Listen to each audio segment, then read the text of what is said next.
Let's cozy up together and read The Gingerbread Man, narrated by Brianna Mendoza. One day, a cook went into the kitchen to make some gingerbread. She took flour, water, sugar, ginger, and mixed them together very well. A little extra water to make it thin, a little extra flour to make it thick, a little salt, some spice, and she rolled it into a beautiful, smooth, dark yellow dough. She took square tins out and cut square cakes for little boys, round tins out and cut round cakes for little girls. She then said, "I'm going to make a gingerbread man for little Bobby." So she took a nice round lump of dough for his body and a smaller lump for his head. She pulled out a little for a neck, 2 other lumps stuck beneath for legs, 2 small pieces for arms, and then carefully crafted little toes and fingers. But the nicest work of all was done on the head, for the top was frizzled up into a pretty sugary hat.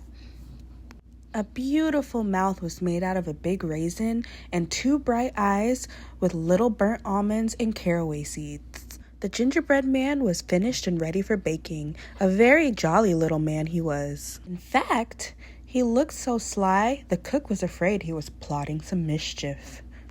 When the batter was ready for the oven, she put the square cakes in, she put the round cakes in, and she put the little gingerbread man in the far back corner where he couldn't get away in a hurry.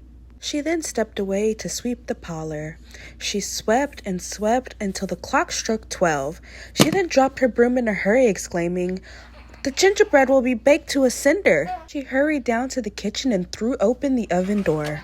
The square cakes were all done, nice hard and brown. The round cakes were all done, nice hard and brown.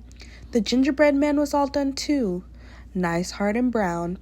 And he was standing in the corner with his little caraway seed eyes sparkling and his raisin mouth bubbling over with mischief, just waiting for the cook to pop open the door.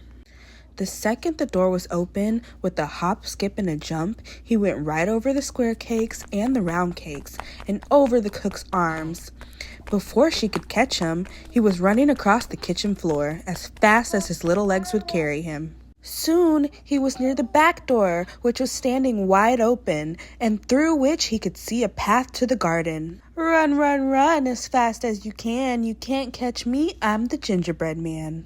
The cook then turned around as fast as she could, which wasn't very fast, for she was a rather old woman and she was taken by quite a surprise.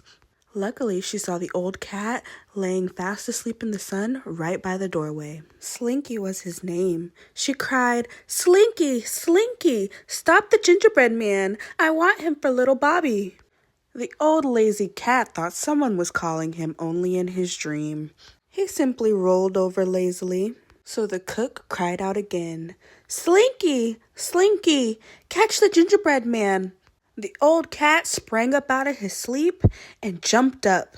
But as soon as he turned around to see what was all the commotion, the ginger man cleverly jumped under his tail. In an instant, he was trotting down the garden walk.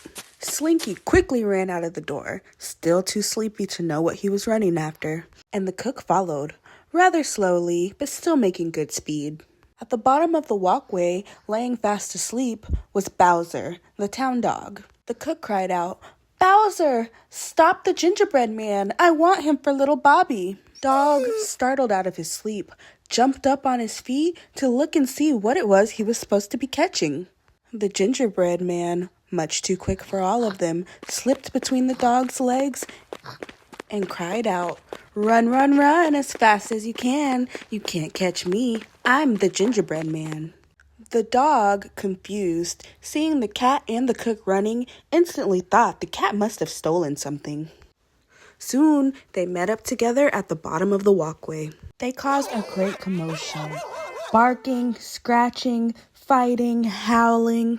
The old cook was running so fast, she wasn't able to stop herself. She fell right on top of the cat and dog, thrusting herself into the midst of the chaos. As soon as the cat was able to pull herself from underneath the cook and the dog, she decided she'd had too much of the gingerbread man and quietly crept back in the kitchen to repair the damages. The dog, still angry from being startled out of his sleep, caught a glimpse of the gingerbread man and made his way towards him. The cook, overwhelmed by all of the commotion, straightened out her dress and followed behind the dog. rather slowly though. As soon as the sneaky gingerbread man caught a glimpse of the dog headed his way, he found a tree, and he decided, I'm going to climb it. Making his way to the very top, he looked down and caught a glimpse of the dog. Climb, climb, climb as fast as you can't catch me. I'm the gingerbread man. But also watching the commotion from up in the tree was a very sneaky little monkey. In an instant, the monkey was at the top of the tree as well. The gingerbread man, frightened, made his way to the very edge of the tree branch. The monkey swung himself under the branch, and stretching out his long arm, he pulled the gingerbread man in. The monkey held him up and looked at him so hungrily. That little raisin mouth began to pucker down at the corners, and the caraway seed eyes filled with tears.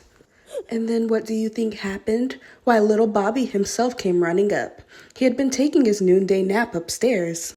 In his dreams, it seemed as if he kept hearing people call, little Bobby, until he finally jumped up with a start and was so sure someone was calling him that he ran downstairs without even putting on his shoes.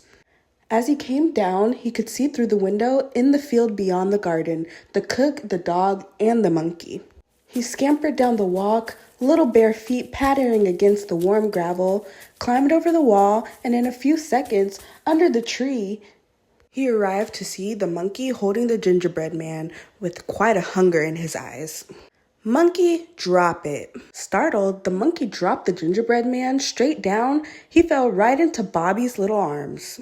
Bobby then held him up, looking at him with a hunger.